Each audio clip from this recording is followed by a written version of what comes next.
L'origine de la dévotion au scapulaire de l'Immaculée Conception de Marie.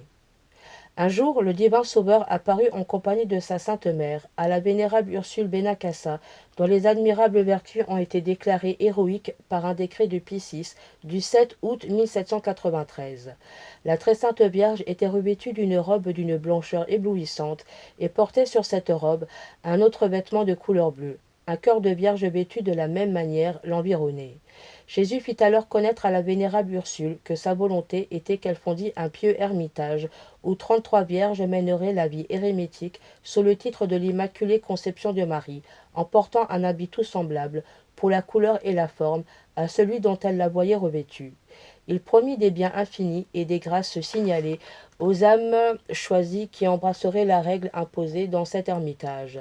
La vénérable servante de Dieu, s'adressant alors à Jésus-Christ, le conjura de vouloir étendre ses faveurs à toutes les personnes même séculières qui, professant une dévotion sincère à Marie Immaculée et vivant chrétiennement et chastement, suivant leurs conditions, porteraient sur eux le scapulaire de l'Immaculée Conception. Pour l'assurer que sa prière était exaucée, notre Seigneur lui fit voir, durant la même extase, des myriades d'anges occupés à répandre çà et là, par toute la terre, un nombre prodigieux de ces scapulaires. À la suite de cette dévotion, la vénérable Ursule se mit aussitôt à confectionner de ces petits scapulaires et à les distribuer à un grand nombre de personnes, après les avoir fait bénir par un prêtre. Les fidèles les reçurent et les portèrent avec piété et respect, et le cœur de la sainte religieuse en fut au comble de sa joie.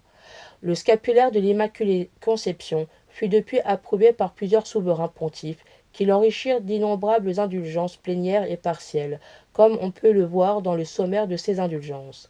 Le 21 mars 1857, la Sacrée Congrégation des Indulgences en a reconnu l'authenticité.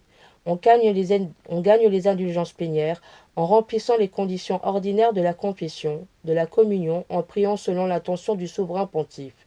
La fin principale que doit se proposer celui qui se revêt du scapulaire de l'Immaculée Conception est d'honorer ce glorieux privilège de Marie et de prier pour la conversion des pécheurs et la réforme des mœurs.